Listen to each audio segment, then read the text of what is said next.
നിങ്ങളുടെ ഹൃദയം തുറക്കട്ടെ, മനസ്സ് തുറക്കട്ടെ, ചിന്തകൾ തുറക്കട്ടെ.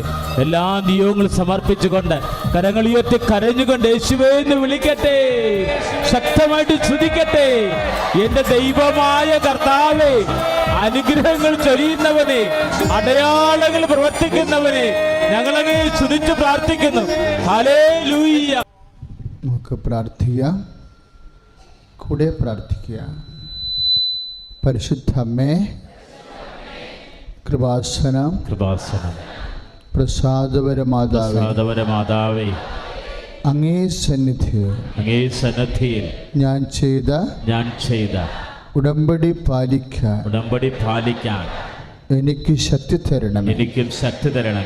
കൃപാസനത്തിലെ മരിയൻ കൃപാഭിഷേക ധ്യാനത്തിൽ പങ്കെടുത്ത് പ്രാർത്ഥിക്കുന്നവരുടെ പ്രാർത്ഥനയോട് ചേർത്ത് എൻ്റെ ആവശ്യം സാധിച്ചു തരണം. ശ്രുതികട ഹല്ലേലൂയ.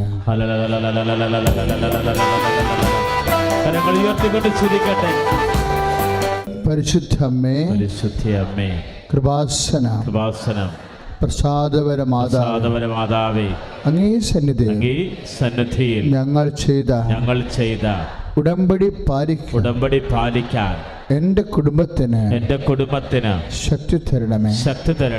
എല്ലാ ചൊവ്വാഴ്ചകളിലും കൃപാസനത്തിൽ ഉപവാസമെടുത്ത് പ്രാർത്ഥിക്കുന്ന സർവരുടെയും പ്രാർത്ഥനയോട് ചേർത്ത് എൻ്റെ ആവശ്യം സാധിച്ചു തരണം.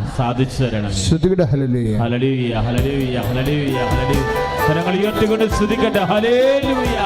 അമ്മേ, പരിശുദ്ധ അമ്മേ, കൃപാസനം പ്രസാദപരമാതാവേ, അങ്ങേ സന്നിധിയിൽ എൻ്റെ പ്രിയപ്പെട്ടവർക്കായി ഞാൻ ചെയ്ത ഉടമ്പടി പാലിക്കാൻ എനിക്ക് ശക്തി തരണം.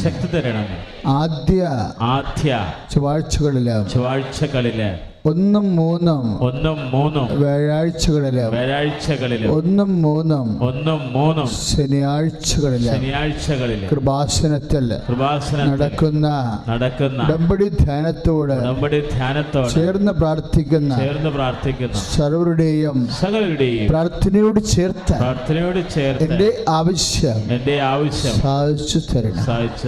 ശ്രുതികട ഹല്ലേലൂയ.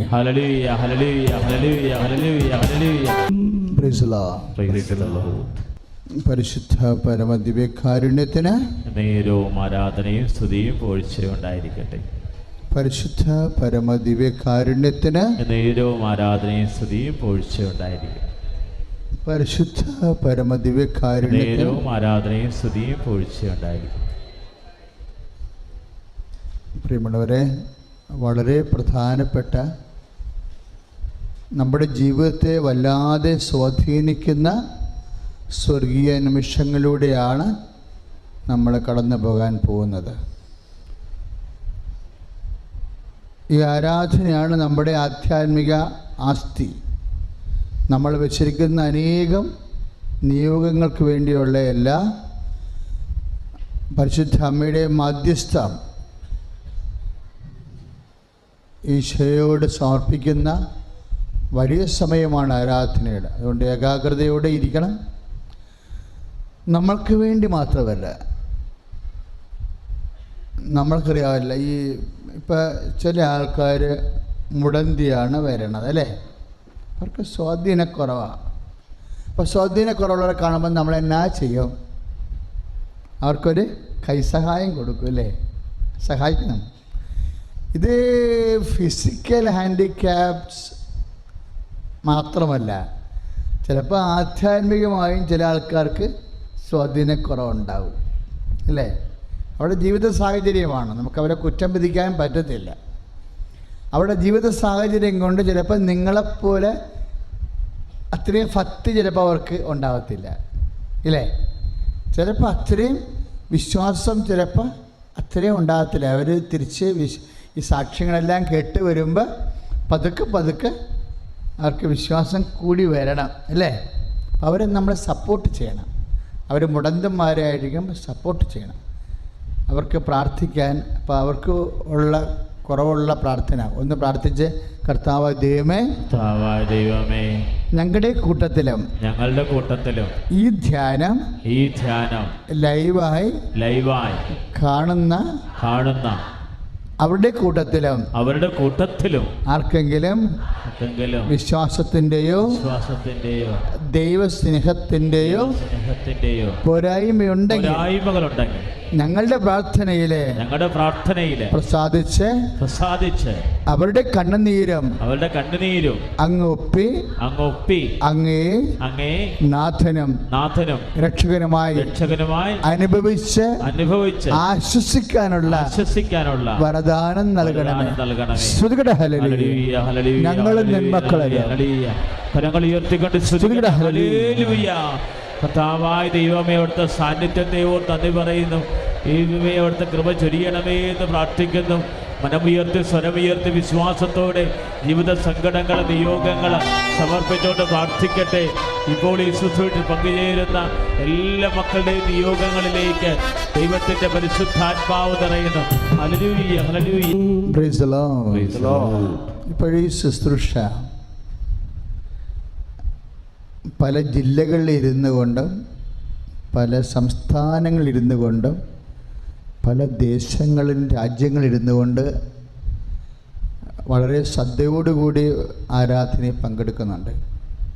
അവരെയും നമുക്ക് ഇപ്പോഴ് അവരുടെ വിഷമതകളും അവരുടെ ഭാരങ്ങളും കൂടി പരിശുദ്ധ അമ്മ വഴി ഈശോയ്ക്ക് സമർപ്പിക്കുക. അച്ഛനോട് ചേർന്ന് കർത്താവായ ദൈവമേ, എല്ലാ ജില്ലകളിലും എല്ലാ ചിന്തകളെയും എല്ലാ രാജ്യങ്ങളിലും എല്ലാ സംസ്ഥാനങ്ങളിലും ഇപ്പോഴ് ആരാധനയില് പങ്കെടുത്തുകൊണ്ടിരിക്കുന്ന എല്ലാവരുടെയും അങ്ങ് സ്പർശിക്കണമേ. അവരുടെ കണ്ണുനീരിന് പരിശുദ്ധ അമ്മ വഴി പരിഹാരമുണ്ടാകണമേ. ഹല്ലേലൂയ, ഹല്ലേലൂയ, ഹല്ലേലൂയ, ഹല്ലേലൂയ, ഹല്ലേലൂയ, ഹല്ലേലൂയ. കരങ്ങൾ ഉയർത്തിക്കൊണ്ട് ശ്രദ്ധിക്കട്ടെ. ഹല്ലേലൂയ, ഹല്ലേലൂയ, ഹല്ലേലൂയ. കർത്താവായ ദൈവമേ, വിദൂരങ്ങളിൽ നിന്ന് പ്രാർത്ഥിക്കുന്ന മക്കളുടെ ജീവിത സങ്കടങ്ങൾ, ജീവിത നിയോഗങ്ങൾ, ദുരിതങ്ങളുടെ മേൽ പരിശുദ്ധാത്മാവിനെ വർഷിക്കണമേ. ഹല്ലേലൂയ.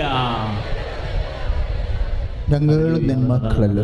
ഹല്ലേലൂയ, ഹല്ലേലൂയ, ഹല്ലേലൂയ. കരങ്ങൾ ഉയർത്തിക്കൊണ്ട് സ്തുതിക്കട്ടെ, ശക്തമായി സ്തുതിക്കട്ടെ.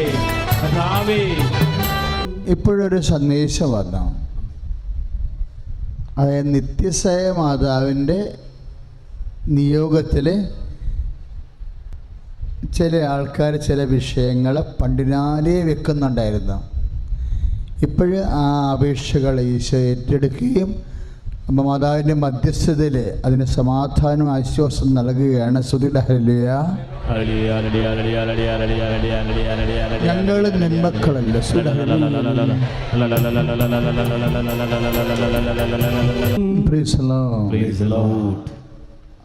നമ്മൾ എത്ര നിയോഗമാണ് ഉടമ്പടിയിലെ അമ്മ മാതാവിനെ ഏൽപ്പിച്ചിരിക്കുന്നത്? 6 നിയോഗങ്ങളല്ലേ? 6 നിയോഗങ്ങൾ. കർത്താവിൻ്റെ വചനം പറയുന്നത് നിയോഗങ്ങൾ വിവേചിക്കണമെന്ന്. വിവേചനം എന്ന് പറഞ്ഞാൽ എന്താണ്?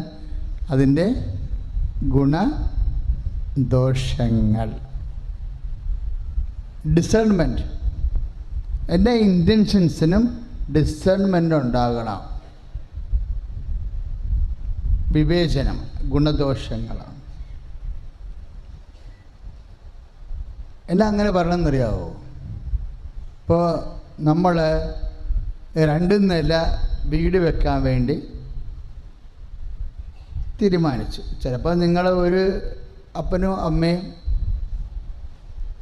ഒരു മകനോ അല്ലെങ്കിൽ ഒരു മകളോ ഉണ്ടാകത്തുള്ളൂ. അപ്പോൾ 2 നില വീട് വെക്കാൻ വേണ്ടി നമ്മൾ തീരുമാനിച്ചു. ഈ 2ാമത്തെ നില നമ്മൾ എന്നാ ചെയ്യും? അപ്പോഴേ വൈഫ് പറഞ്ഞു, എന്നാ പറഞ്ഞത്, വല്ല ഗസ്റ്റും വരികയാണെങ്കിൽ നമുക്ക് താമസിക്കാമല്ലോ. ആ നിയോഗം കുഴപ്പമില്ല.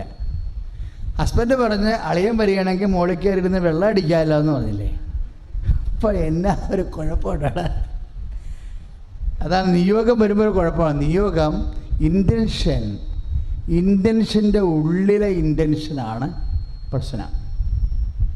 അതുകൊണ്ടാണ് ലാഗ് ചെയ്യണത്. ഇൻറ്റൻഷൻ്റെ ഉള്ളിലെ ഇൻറ്റൻഷന് കളങ്കം ഉണ്ടാവരുത്. ഇൻറ്റൻഷൻ്റെ ഉള്ളിൽ, നിയോഗങ്ങളുടെ ഉള്ളിൽ, കാര്യം നിയോഗം എപ്പോഴും ആന്തരിക വികാരങ്ങളെ വെളിപ്പെടുത്തണ കൊണ്ട് ഈ ആന്തരിക നിയോഗമല്ല നോക്കണത്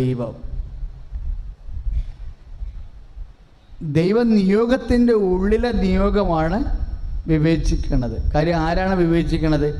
ആത്മാവാണ് വിവേചിക്കണത്.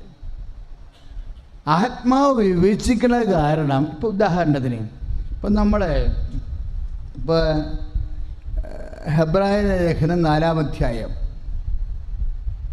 12-ാമത്തെ വാക്യം നമ്മളവിടെ വായിക്കുമ്പോൾ എപ്പോഴും വായിക്കുന്നത് ദൈവവചനത്തിൻ്റെ ശക്തിയെക്കുറിച്ചാണ് വായിക്കുന്നത്. പക്ഷേ അതിൻ്റെ ഏറ്റവും അവസാനം നിഗൂഢമായി ഇരിക്കുന്നത് നിയോഗത്തിൻ്റെ വിവേചനത്തെക്കുറിച്ചാണ്. ഒന്ന് പറഞ്ഞ് ഹെബ്രായർ 4:12 എന്ന് പറഞ്ഞ്. ഹെബ്രായർ 4:12 ദൈവത്തിൻ്റെ വചനം സജീവവും ഊർജ്ജസ്വലവുമാണ്. ശ്രുതിയുടെ ഹല്ലേലൂയ. ദൈവവചനം, സത്യവചനം. കരങ്ങൾ ഉയർത്തിക്കൊണ്ട് സ്തുതിക്കട്ടെ. ഹല്ലേലൂയ, ഹല്ലേലൂയ, ഹല്ലേലൂയ, ഹല്ലേലൂയ, ഹല്ലേലൂയ, ഹല്ലേലൂയ. മനമുയർത്തി സ്വരമുയർത്തിക്കൊണ്ട് സ്തുതിക്കട്ടെ. എൻ്റെ പേര് ജോമി. ഞാൻ മൂവാറ്റുപുഴ വാഴക്കുളം ഇടവക അംഗമാണ്. ഞാൻ എൻ്റെ ജീവിതത്തിൽ പരിശുദ്ധ അമ്മ വഴി ഈശോയിൽ നിന്ന് ലഭിച്ച അനുഗ്രഹങ്ങൾക്ക് നന്ദി പറയാനും അതിവിടെ സാക്ഷ്യപ്പെടുത്താനുമാണ് ഞാനിവിടെ വന്നിരിക്കുന്നത്. ഞാൻ ആദ്യമായി ഉടമ്പടി എടുത്തത് 2024 നവംബർ മാസമാണ്. ഞാനിവിടെ വന്ന് ഉടമ്പടി, അതിനു മുമ്പും പലതവണ ഞാൻ കൃപാസനം വഴി വന്ന് പോയിട്ടുണ്ടെങ്കിലും ഉടമ്പടി എടുക്കാനൊന്നും നിന്നിട്ടില്ല. ഇവിടെ വരും, അച്ഛൻ്റെ ടോക്കിൽ പറഞ്ഞിട്ടുള്ള പോലെ ഇവിടെ വരും, പ്രാർത്ഥിക്കും, അങ്ങ് പോവും, അല്ലാതെ ഉടമ്പടി ഒന്നും എടുത്തിട്ടില്ല.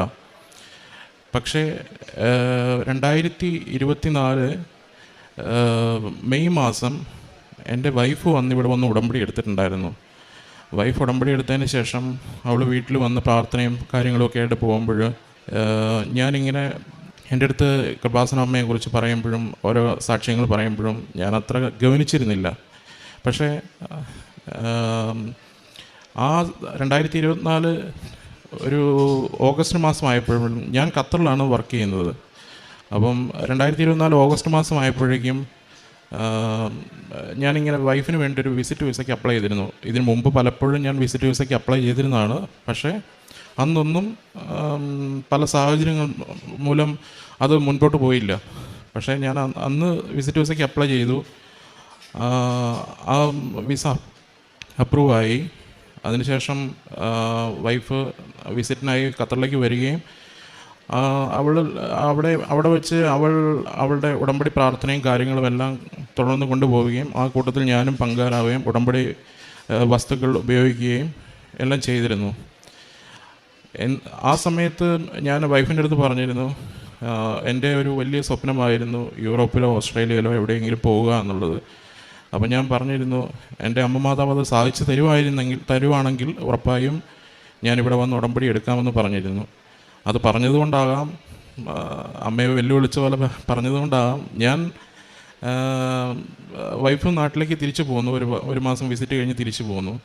ഒരു 2 ആഴ്ചയ്ക്കുള്ളിൽ തന്നെ എനിക്ക് പെട്ടെന്ന് ഇയർ ബാലൻസിങ്ങിൻ്റെ ഇഷ്യൂ വന്നു.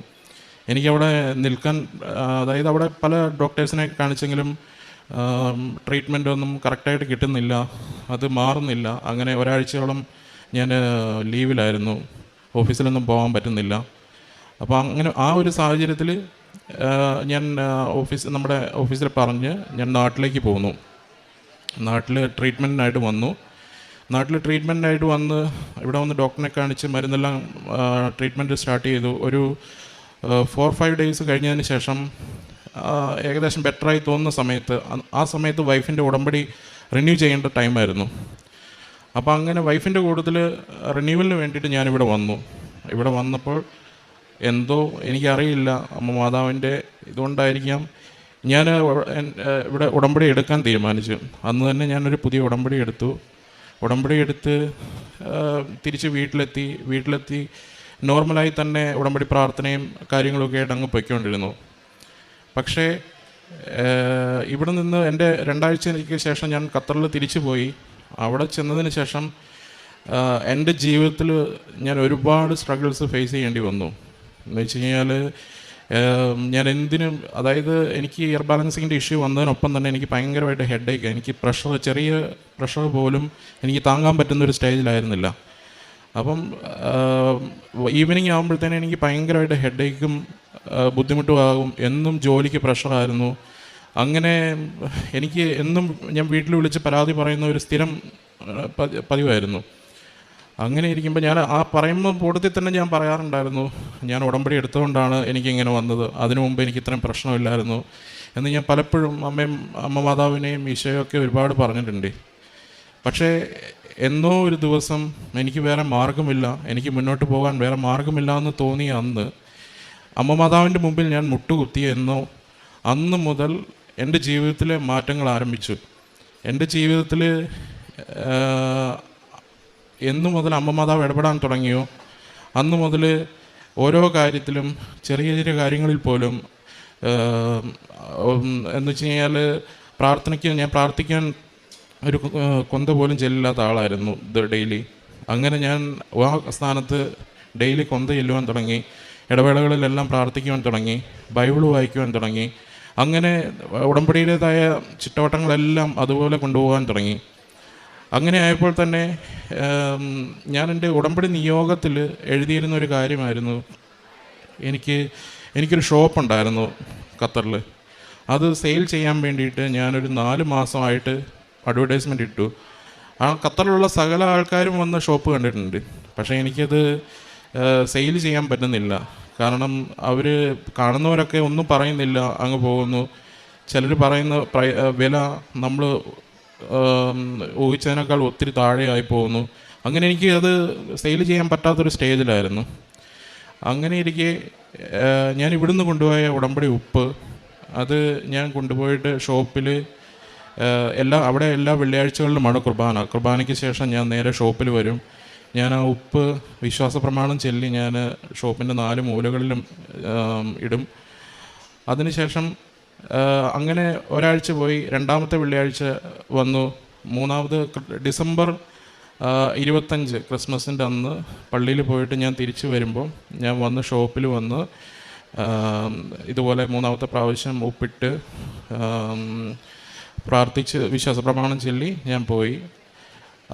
അതിനുശേഷം 29-ാം തീയതി, ഡിസംബർ 29-ാം തീയതി എനിക്ക് വൈകിട്ടൊരു മെസ്സേജ് വരുക ഫേസ്ബുക്കിൽ. ഞാൻ പരസ്യം ഇട്ടിരുന്നത് കണ്ടിട്ട് ഒരാൾ എനിക്ക് മെസ്സേജ് അയച്ചു.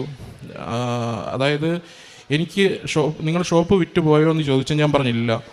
അപ്പോൾ എനിക്ക് ആ ഷോപ്പ് വാങ്ങുവാൻ താല്പര്യമുണ്ട്, എനിക്ക് ഇന്ന് വാങ്ങാൻ പറ്റുമോ എന്ന് ചോദിച്ചു. ശരിക്കും ഖത്തറിലെ ഒരു ഇത് വെച്ചിട്ട് ഷോപ്പ് വാങ്ങുക എന്ന് പറഞ്ഞു കഴിഞ്ഞാൽ അത് കുറച്ച് പ്രൊസീജിയറുണ്ട്. പക്ഷേ ആൾ പെട്ടെന്ന് എൻ്റെ അടുത്ത് ഇങ്ങോട്ട് ചോദിക്കുക, എനിക്ക് ഇന്ന് വാങ്ങാൻ പറ്റുമെന്ന്. ഇന്നും എൻ്റെ ഫേസ്ബുക്ക് മെസ്സഞ്ചറിൽ ആ ടോക്ക് ഇന്നും കിടപ്പുണ്ട്.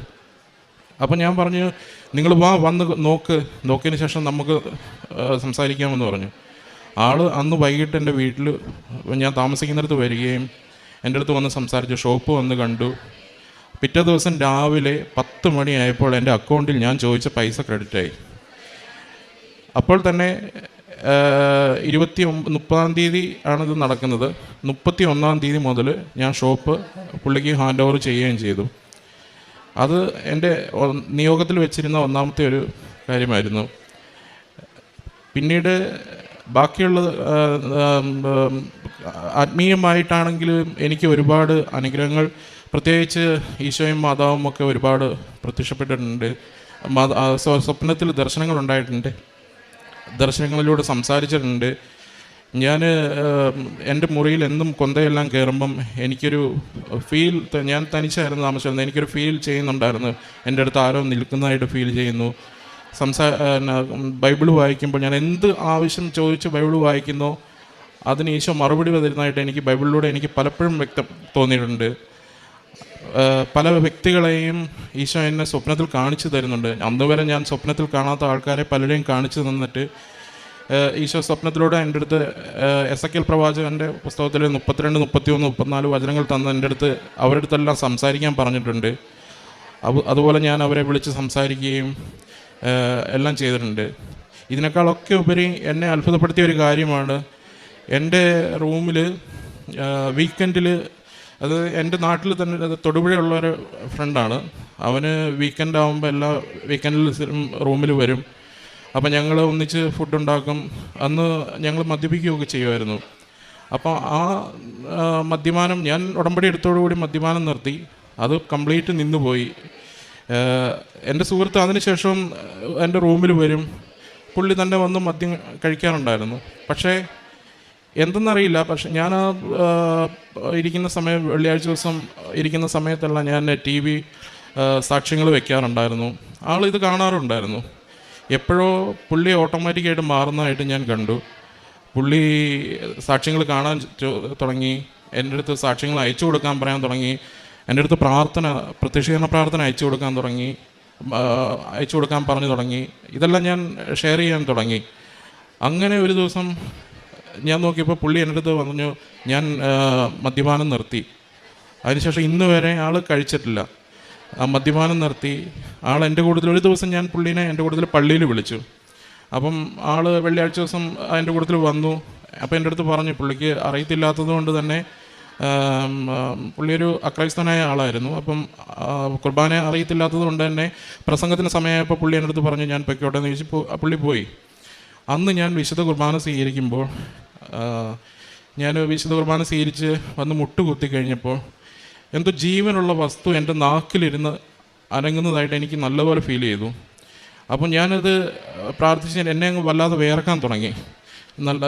ഇത് വല്ലാതെ അങ്ങ്, അതായത് ചെറിയ ജീവനുള്ള എന്തോ ഒരു വസ്തു നാക്കിനിരുന്ന് നല്ലപോലെ മിടിക്കുന്നതായിട്ട് എനിക്ക് ഫീൽ ചെയ്തു. അത് ഞാൻ അങ്ങനെ പേടിച്ച് വല്ലാതെ വേർത്തു. പെട്ടെന്ന് തന്നെ ഞാനത് വിഴുങ്ങി. അതിനുശേഷം ഞാൻ അവിടുന്ന് പുറത്തിറങ്ങി ഒരു 1.5 മണിക്കൂർ നേരത്തോളം എൻ്റെ നാക്ക് വട്ടത്തിൽ പൊള്ളിയ പോലൊരു ഫീലായിരുന്നു. പിന്നീട് അതിനുശേഷം ഞാനും എൻ്റെ സുഹൃത്തുക്കളും കൂടി വീണ്ടും അതിനുശേഷം പിന്നീടുള്ള ആഴ്ചകളിലെല്ലാം ആൾ എൻ്റെ അടുത്ത് ഇങ്ങോട്ട് പറയാൻ തുടങ്ങി, ഞാനും വരുന്നു വിശുദ്ധ കുർബാനയ്ക്കുന്നു. പിന്നീടുള്ള എല്ലാ വിശുദ്ധ കുർബാനയും അവൻ എൻ്റെ കൂട്ടത്തിൽ മുഴുവൻ കുർബാനയിലും പങ്കെടുക്കാറുണ്ടായിരുന്നു. അങ്ങനെ ഒരു ദിവസം ഞങ്ങൾ രണ്ടുപേരും പള്ളിയിൽ നിൽക്കുന്ന സമയത്ത് വിശുദ്ധ കുർബാനയ്ക്ക് തൊട്ട് മുന്നായി, കുർബാന സ്വീകരണത്തിന് തൊട്ട് മുന്നായി ഞങ്ങൾ പെട്ടെന്ന് തന്നെ ഒരു അത് പറഞ്ഞറിയിക്കാൻ പറ്റത്തില്ല, ഒരു മുല്ലപ്പൂവിൻ്റെ മണമാണോ അതോ എന്ത് സ്മെല്ലാന്ന് എനിക്കറിയില്ല, ഭയങ്കരമായിട്ടൊരു സുഗന്ധം, മൂക്കിൽ നല്ല കട്ടയ്ക്ക് അടിച്ച പോലൊരു ഫീൽ ഉണ്ടായി. അപ്പോൾ പെട്ടെന്ന് തന്നെ ഞാൻ എൻ്റെ സുഹൃത്തിനടുത്ത് ചോദിച്ചു, ഇനിയിപ്പോൾ എനിക്ക് തോന്നുകയാണെന്ന് അറിയാൻ വേണ്ടി ഞാൻ സുഹൃത്തിനോട് ചോദിച്ചപ്പോൾ സുഹൃത്ത് പറഞ്ഞു അവനും അതേ ഫീൽ ഉണ്ടായി. എന്നാൽ ഞങ്ങളുടെ ചുറ്റുവട്ടത്തുള്ള നിൽക്കുന്ന ഒരാൾക്കാരും അത് ശ്രദ്ധിക്കുന്നില്ല, മൈൻഡ് ചെയ്യുന്നില്ല, ഒന്നുമില്ല. അപ്പോൾ അങ്ങനെ നിന്നിങ്ങിയ സമയത്ത്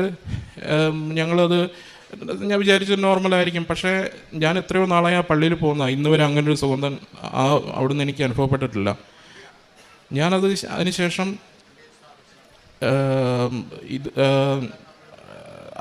ഞാൻ അത് പള്ളിയിൽ നിന്ന് ഞങ്ങൾ കുർബാന കഴിഞ്ഞ് ഇറങ്ങാൻ തുടങ്ങുന്നതിന് തൊട്ട് മുൻപായി, കുർബാന കഴിഞ്ഞ് വെളിയിലേക്ക് ഇറങ്ങുന്നതിന് തൊട്ട് മുൻപ് ഞങ്ങളുടെ മുന്നിൽ ഇരുന്നിരുന്ന ഒരു അപ്പച്ചനും അമ്മച്ചിയും നേരെ തിരിഞ്ഞു നിന്നിട്ട് കൃപാസനം പത്രം ഞങ്ങൾക്ക് 2 പേർക്കും നീട്ടുവാണ്. ഞങ്ങളുടെ 2 പേരുടെയും കയ്യിലേക്ക് നീട്ടുവാണ്. ഇതിൽ കൂടുതൽ ഞാനതിൽ വിശ്വസിക്കാൻ എന്ത് വേണം?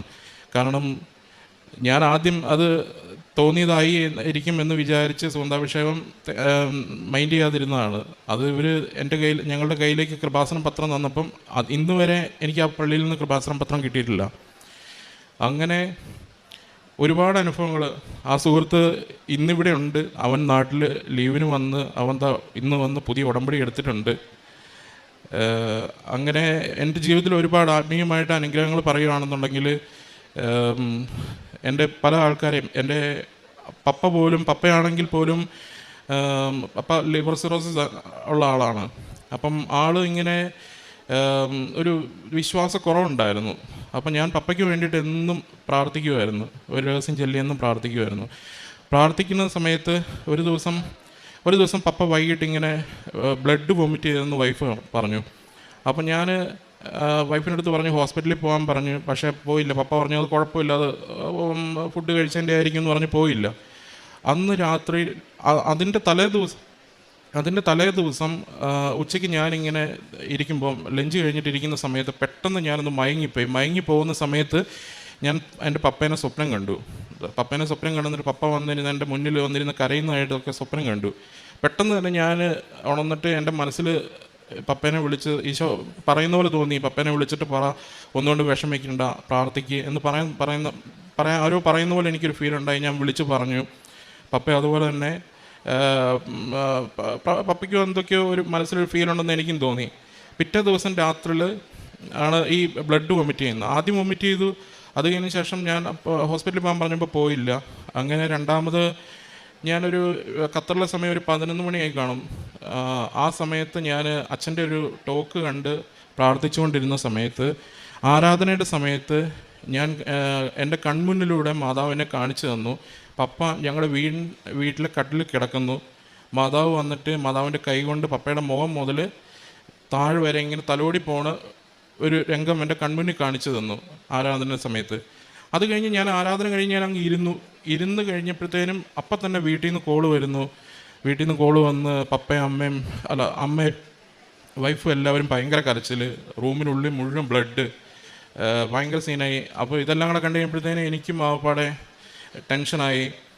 അങ്ങനെ ഞാൻ ഇവർ പെട്ടെന്ന് തന്നെ അടുത്തുള്ള ആൾക്കാരെ വിളിച്ച് അവർ ആശുപത്രിയിൽ പോയ സമയത്ത് ഞാൻ വീണ്ടും മുട്ടുകുത്തി നിന്ന് ഈശോയോട് പ്രാർത്ഥിച്ചു, എന്തിനാണ് ഈശോയെ എന്നെ അങ്ങനെ കാണിച്ചു തന്ന്. പിന്നെ ഇതിങ്ങനെയൊക്കെ സംഭവിച്ചപ്പോൾ എനിക്കും വല്ലാതെ വിഷമമായി, പേടിയായി.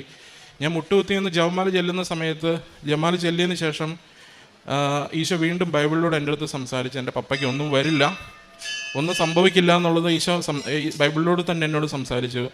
അതിനുശേഷം ഞാൻ വീട്ടിൽ വിളിച്ച് പറഞ്ഞതുപോലെ തന്നെ ഒരാഴ്ച പപ്പ ഹോസ്പിറ്റലിൽ കിടന്നു. ഒരാഴ്ചയ്ക്ക് ശേഷം ഹോസ്പിറ്റലിൽ നിന്ന് റിക്കവറായ അന്ന് മുതൽ വൈഫ് എപ്പോഴും എൻ്റെ അടുത്ത് പറയാറുണ്ട്, പപ്പ തന്നെ ഇങ്ങോട്ട് പിള്ളേരുടെ അടുത്ത് പറയുന്നു പ്രാർത്ഥിക്കാൻ സമയമായി, പ്രാർത്ഥിക്കണം എല്ലാം. പപ്പയ്ക്ക് അങ്ങനെ ഒരു പ്രാർത്ഥനയോട് ദൈവത്തോട് കുറച്ചുകൂടെ കൂടുതലായിട്ട് അടുക്കുന്നതായി തോന്നി. പള്ളിയിൽ പോകുന്നതെന്ന് ഡെയിലി പള്ളിയിൽ പോകാൻ തുടങ്ങി. അങ്ങനെ ഒരുപാട് വ്യത്യാസം എൻ്റെ വീട്ടിൽ തന്നെ കണ്ടു. അതുപോലെ തന്നെ ഒരുപാട് പേരെ ഇങ്ങനെ എൻ്റെ റിലേറ്റീവ്സിനെ ഒക്കെ എൻ്റെ സ്വപ്നത്തിൽ എൻ്റെ ഈശോ കൊണ്ട് കാണിച്ചു തന്നു. അതുപോലെ തന്നെ എന്നെ ഈ ബൈബിളിലൂടെ സംസാരിക്കാനും തുടങ്ങി. ഞാൻ മൈൻഡ് ചെയ്യുന്നില്ല എന്ന് കാണുമ്പോൾ പോലും ചെറിയ ചെറിയ കാര്യത്തിൽ പോലും ഈശോ എൻ്റെ അടുത്ത് റിപ്പീറ്റായിട്ട് എൻ്റെ അടുത്ത് സംസാരിക്കുന്നതായിട്ട് എനിക്ക് തോന്നി. പലപ്പോഴും ഞാൻ ബൈബിൾ എടുത്ത് വെച്ചിട്ട് നോക്കും, ഞാൻ ബൈബിളിന് എവിടെയെങ്കിലും അത് കറക്റ്റായിട്ട് അങ്ങനെ വരുന്നതാണെന്ന്. പിന്നീട് ഞാൻ എങ്ങനെ എടുക്കാൻ നോക്കിയിട്ട് ആ വചനങ്ങൾ കിട്ടാറില്ല. പക്ഷേ എൻ്റെ അടുത്ത് അങ്ങനെ സംസാരിക്കുന്നതായിട്ട് എനിക്ക് ഫീൽ ചെയ്തു. അങ്ങനെ ഞാൻ എൻ്റെ റിലേറ്റീവ്സിൻ്റെ അടുത്തും ആരോടൊക്കെ ഞാൻ കൃപാസനത്തെക്കുറിച്ച് പറഞ്ഞു, കൃപാസനത്തെക്കുറിച്ച് സംസാരിച്ചോ, എനിക്ക് ഈശോ സംസാരിക്കാൻ കാണിച്ചു തന്ന ആൾക്കാരോടൊക്കെ സംസാരിച്ചു. അവർക്കെല്ലാം ജീവിതത്തിൽ ഓരോ അടയാളങ്ങൾ ഈശോ കാണിച്ചു കൊടുക്കുന്നതായിട്ട് എനിക്ക് മനസ്സിലായി.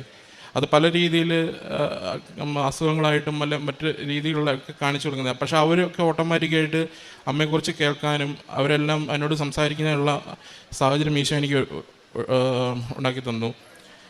പിന്നെ അതിനുശേഷം ഞാൻ അങ്ങനെ ആ ഒരു സിറ്റുവേഷൻ നാട്ടിൽ വന്ന് ആ സമയത്ത് തന്നെ ഖത്തറിൽ ഞാൻ വർക്ക് ചെയ്തുകൊണ്ടിരുന്ന ഞാൻ പെട്ടെന്ന് തന്നെ ആ ഒരു ജോലിയുടെ പ്രഷർ നിമിത്തം ആ ഉടമ്പടിയിലായിരുന്ന സമയത്ത് തന്നെ എൻ്റെ ജോലി ഞാൻ റിസൈൻ ചെയ്തു.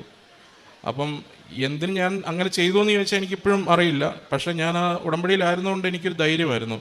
അതിനുശേഷം ഒരു 3-4 മാസത്തോളം ഞാൻ അനുഭവിച്ച ടെൻഷൻ, വിഷമങ്ങളോ ഒരു കാര്യങ്ങളോ എന്നെ അഫക്റ്റ് ചെയ്യുന്നില്ല എന്നെനിക്ക് മനസ്സിലായി. കാരണം എൻ്റെ മനസ്സിൽ എപ്പോഴും ഒരു തോന്നൽ, സർവശക്തനായ എൻ്റെ ദൈവം എൻ്റെ കൂട്ടത്തിലുള്ളപ്പോൾ ഞാൻ എന്തിനു ഭയക്കണം എന്നുള്ളൊരു ചിന്തയായിരുന്നു എന്നുള്ളിൽ എപ്പോഴും. അങ്ങനെ ഞാൻ നാട്ടിൽ വന്ന്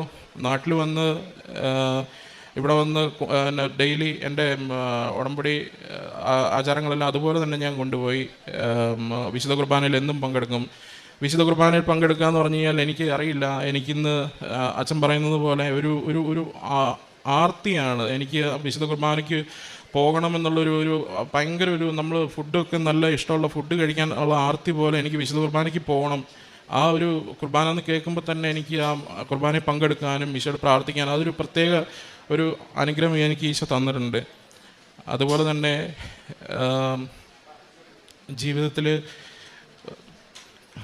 എൻ്റെ ജീവിതത്തിലെ കാരുണ്യപ്രവൃത്തികളെന്ന് പറയാൻ ഞാൻ നേരത്തെ തന്നെ വർഷങ്ങളായിട്ട് തന്നെ ഞാൻ നമ്മുടെ വീടിൻ്റെ അടുത്ത് തന്നെ ഒരു അമ്മമാരുടെ സ്ഥാപനമുണ്ട്.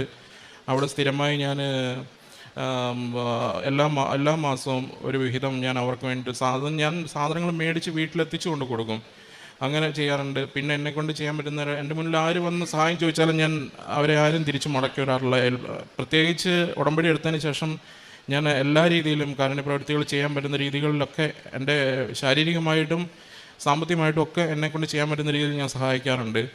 പിന്നെ ഞാനൊരു ദിവസം ഞാൻ ആഴ്ചയിലെല്ലാം ഫാസ്റ്റിംഗ് എടുക്കുമ്പം ഞാൻ എന്ന് ഫാസ്റ്റിംഗ് എടുക്കുന്ന അതേ ദിവസം വൈകുന്നേരം ആയിക്കഴിയുമ്പോഴത്തേനും ഞാൻ ഒരു ദിവസത്തെ എൻ്റെ ഭക്ഷണത്തിൻ്റെ പൈസയ്ക്ക് ഞാൻ അവിടെയൊക്കെ ആണെന്നുണ്ടെങ്കിൽ മാളുകളിലൊക്കെ ചെന്ന് കഴിഞ്ഞാൽ വണ്ടികൾ വാഷ് ചെയ്യുന്നവരൊക്കെ ഉണ്ട്, അവർക്കൊക്കെ ഫുഡ് മേടിച്ച് കൊടുക്കാറുണ്ട്.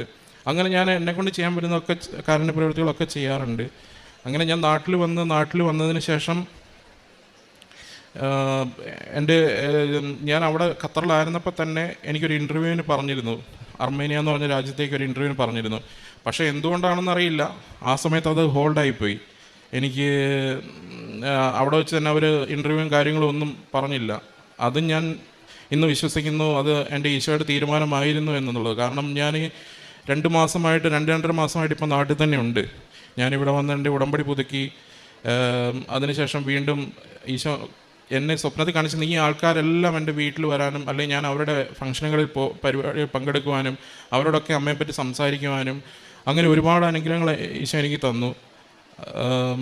അങ്ങനെ ഇരിക്കുന്ന സമയത്താണ് കഴിഞ്ഞ ഏപ്രിൽ 29-ാം തീയതി ഞാൻ കുർബാനയ്ക്ക് ശേഷം കുർബാന കഴിഞ്ഞതിന് ശേഷം മുട്ടുകുത്തി. അന്ന് എനിക്ക് അല്ലാതെ, കാരണം ജോബ് റെഡിയാകാത്തതിൻ്റെ ഒരു വിഷമം മനസ്സിലുണ്ടെങ്കിലും ഞാൻ അന്ന് ഈശോയോട് ചോദിച്ചു, ഈശോയെ എനിക്കെന്താണ് ജോബ് റെഡിയാകാത്തതെന്നുള്ളത്. ഞാൻ ആ വിശുദ്ധ കുർബാനയിൽ ശരിക്കും സമർപ്പിച്ച് പ്രാർത്ഥിച്ച് കഴിഞ്ഞ് ഞാൻ മുട്ടുകുത്തി കുരിശ് വരച്ച് എഴുന്നേൽക്കുന്ന സമയത്ത് 8 എന്ന് പറഞ്ഞൊരു നമ്പർ എനിക്ക് കാണിച്ചു തന്നു ഈശോ. അപ്പം ഞാനത് അന്ന് തന്നെ വീട്ടിൽ വന്നിട്ട് വൈഫിൻ്റെ അടുത്തും അമ്മയുടെ അടുത്തും പറഞ്ഞു, എനിക്ക് 8 എന്ന് പറഞ്ഞൊരു നമ്പർ കാണിച്ചു തന്നു, എന്താണെന്നറിയില്ല എന്ന് പറഞ്ഞു. അപ്പം ആ ആഴ്ചയിൽ തന്നെ ജോസഫ് അച്ഛൻ്റെ ധ്യാനമുണ്ട്, ഉടമ്പടി ധ്യാനത്തിൽ. അത് ഫസ്റ്റിലായിരുന്നു, 1-ാം തീയതി ആയിരുന്നതാണ് ഞാൻ ഓർക്കുന്നത്. ആ ധ്യാനത്തിൽ അച്ഛൻ പറയുന്നുണ്ടായിരുന്നു, ജോലിക്ക് വേണ്ടിയിട്ട് ശ്രമിക്കുന്ന മക്കൾക്ക് ഒരാഴ്ചയ്ക്കുള്ളിൽ 7 ദിവസത്തിനുള്ളിൽ ഈശോ ജോലി കൊടുക്കുന്നതായിട്ട് കാണിക്കുന്നു എന്ന് പറഞ്ഞു. എന്തായാലും ഞാനത് ഉറച്ച് വിശ്വസിച്ചു. 7-ാം തീയതി ആയപ്പോൾ എനിക്ക് അന്ന് അർമേനിയക്ക് പോകാമെന്ന് പറഞ്ഞിരുന്ന അവർ എന്നെ വീണ്ടും കോണ്ടാക്ട് ചെയ്യുകയും 8-ാം തീയതിയിലേക്ക് എന്നെ ഇൻ്റർവ്യൂ സ്കെഡ്യൂൾ ചെയ്യുകയും ചെയ്തു. 8-ാം തീയതി ആ ഇൻ്റർവ്യൂ നടക്കുകയും 5 പേർ ഇൻ്റർവ്യൂവിൽ ചെയ്തതിൽ അതിൽ ഫസ്റ്റ് പാസ്സാവുകയും ഓഫർ ലെറ്റർ കിട്ടുകയും അങ്ങോട്ട് പോകാൻ വേണ്ടിയിട്ടുള്ള എല്ലാ കാര്യങ്ങളും റെഡിയാവുകയും ചെയ്തു. ഞാൻ ഈ വരുന്ന ആഴ്ച 23-ാം തീയതി അർമേനിയക്ക് പോവുകയാണ്. അതും ചെയ്തുകൊണ്ടിരുന്നതിനേക്കാൾ നല്ല രീതിയിൽ നല്ല സാലറിയും നല്ല കാര്യങ്ങളും ആയിട്ട് എനിക്ക് ഈശോ നല്ലൊരു ജോലിയാണ് തന്നത്. അതും എൻ്റെ നിയോഗത്തിൽ വെച്ചിരുന്നൊരു കാര്യമായിരുന്നു.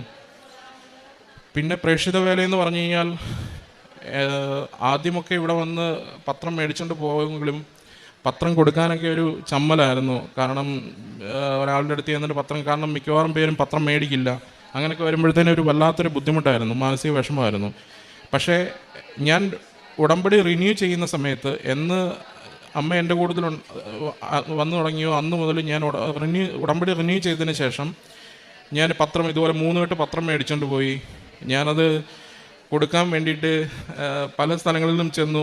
2-3 പേരൊക്കെ എൻ്റെ അടുത്ത് വേണ്ടാന്ന് പറഞ്ഞു. കാരണം ഇത് കൊടുക്കുന്നതിന് മുമ്പ് എനിക്കൊരാഗ്രഹമായിരുന്നു, ഞാൻ കൊടുക്കുന്ന പത്രങ്ങൾ അത് അർഹിക്കുന്ന ആൾക്കാരുടെ കയ്യിൽ തന്നെ ചെല്ലണമെന്നും എനിക്ക് വലിയ ആഗ്രഹമായിരുന്നു. അപ്പോൾ അങ്ങനെ ഞാൻ പ്രാർത്ഥിച്ചിട്ട് പത്രം കൊടുക്കാൻ തുടങ്ങി. 2-3 ഷോപ്പിലൊക്കെ പോയി കണ്ട ആളുകൾക്ക് പത്രം കൊടുക്കാൻ നോക്കിയപ്പം അവരാരും വേണ്ടാന്ന് പറഞ്ഞു. അങ്ങനെ നിൽക്കുമ്പം ഒരു ദിവസം ഞാൻ വീണ്ടും ഇങ്ങനെ നിൽക്കുന്ന സമയത്ത്, ഞാൻ പ്രാർത്ഥിച്ചുകൊണ്ട് നിൽക്കുന്ന സമയത്ത് ഈശോ ഒരാളെ എനിക്ക് കാണിച്ചു തരുവാണ്. ഒരു പൂന്തോട്ടത്തിൽ ഒരു ലേഡി നിന്ന് ഗാർഡനിങ് നടത്തിക്കൊണ്ടിരിക്കുന്നത്. അപ്പോൾ ഞാൻ പുള്ളിക്കാരിയുടെ അടുത്ത് കൊണ്ട് പത്രം കൊടുത്തു കഴിഞ്ഞാൽ പുള്ളിക്കാരി മേടിച്ചു. തൊട്ടടുത്ത് തന്നെ അടുത്ത കടകളിലൊക്കെ പോയി. പിന്നെ ഞാൻ കാണാൻ തുടങ്ങിയത് അച്ഛൻ ധ്യാനത്തിൽ പറയുന്നത് പോലെ എന്നെ കേൾക്കാൻ വേണ്ടി ഞാൻ പത്രം കൊടുക്കുമ്പോൾ എൻ്റെ അനുഭവങ്ങൾ പറഞ്ഞാണ് കൊടുക്കാറ്. പിന്നെ ഞാൻ കാണാൻ തുടങ്ങിയത് ഈ ഷോപ്പിലുള്ള ആൾക്കാരെല്ലാം ഒത്തുകൂടുന്നതാണ്. അച്ഛൻ ധ്യാനത്തിൽ പറഞ്ഞ് ഞാൻ കേട്ടിട്ടുണ്ട്, നമ്മളെ പറയാൻ തുടങ്ങുമ്പം, നമ്മുടെ അനുഭവങ്ങൾ പറയാൻ തുടങ്ങുമ്പം ആൾക്കാർ നമ്മുടെ അടുത്തേക്ക് വന്ന് ഓരോ കാര്യങ്ങൾ ചോദിക്കാൻ തുടങ്ങുന്നു. എല്ലാവരും നമ്മളെ കേൾക്കാൻ തുടങ്ങുന്നു. അതെനിക്ക് വല്ലാത്തൊരു അനുഭവമായിരുന്നു. അതിനുശേഷം ഇന്ന് വരെ ഈശോയെക്കുറിച്ച് പറയുന്നതിനോ എൻ്റെ അനുഭവങ്ങളെക്കുറിച്ച് പറയുന്നതിനോ കൃപാസനത്തെക്കുറിച്ച് പറയുന്നതിനോ ഒരു മടിയുണ്ടായിട്ടില്ല.